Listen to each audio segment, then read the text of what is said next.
Salut à tous, ravi de vous retrouver sur canalturf.com. C'est en nocturne et en réunion 4 que se déroule le quintet de ce vendredi 21 octobre, un prix Thémis qui rassemble 18 compétiteurs âgés de 6 ans et plus, tous bien connus en semblable société. Voici tout de suite mon pronostic. J'ai placé en tête le numéro 7, Ruby Derpey. Il a pas mal d'atouts dans son jeu.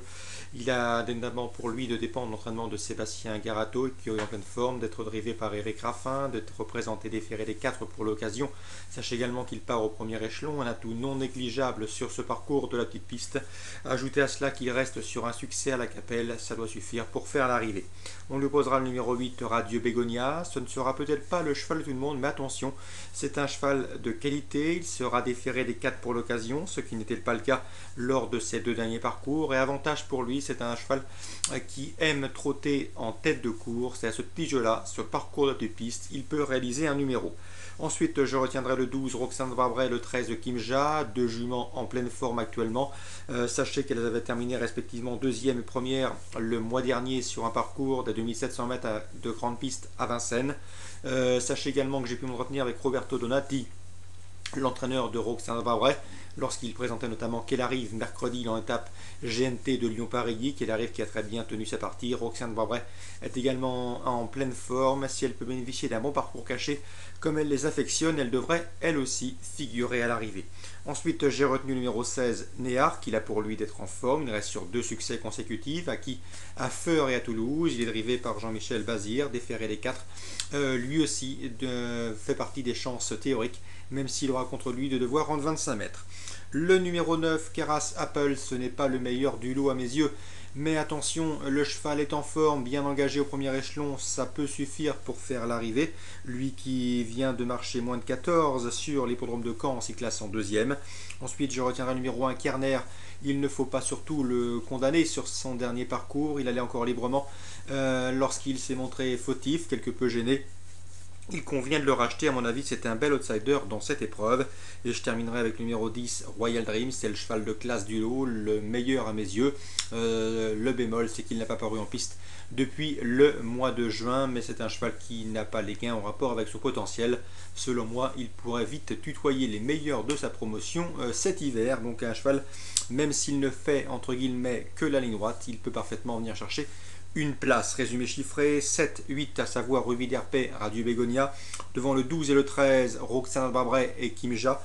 Ensuite le 16, Néarc. Le numéro 9, Keras Apple. On termine avec le 1, Kerner, et le 10, Royal Dream.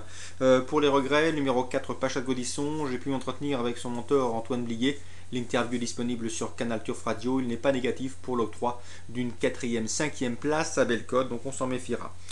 Concernant les informations recueillies pour vous auprès des professionnels, direction la Réunion 3 sur l'hippodrome de Pornichet, on va se focaliser sur Alain Couetil qui pourrait bien réaliser une très bonne journée, avec notamment le 204, Shackman. Le cheval revient sur un parcours sur une distance dans ses cordes. L'autre fois il était sur 1400 mètres, ici 1700 mètres, c'est beaucoup mieux pour lui. Il convient de le racheter, il est bien situé sur l'échelle des valeurs et dans les handicaps, ça peut suffire pour s'imposer. Le 309, Irish Lahut, je vous l'avais recommandé la dernière fois, la jument a répondu présent pour s'imposer facilement. Les conditions de poids sont moins favorables, mais a priori, elle semble en mesure de confirmer. J'ai également pu m'entretenir avec l'écurie Le Gros qui présente le 301 The French, un cheval qui est compétitif dans les handicaps de Staccabi. Le bémol, c'est qu'il devra porter 63,5 kg, mais son entraîneur, si vous l'écoutez sur Canal Turf Radio, semble relativement confiant pour une bonne place. Donc 309, 301. Quatrième course, c'est très bien avec le 407, Voyou Béret. Un cheval estimé par Alain Couetil. Il s'est montré un peu vert, un peu immature lors de ses débuts au Sable d'Olonne.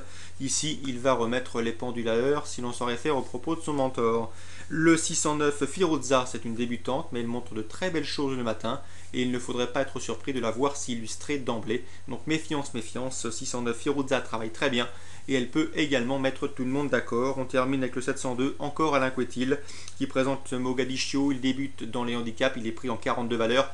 pas facile à placer dans les handicaps et dans les courses à condition, raison pour laquelle on se rabat sur les courses à réclamer. Un réclamé qui semble lui tendre les bras, sauf incident, il devrait jouer les tout premiers rôles.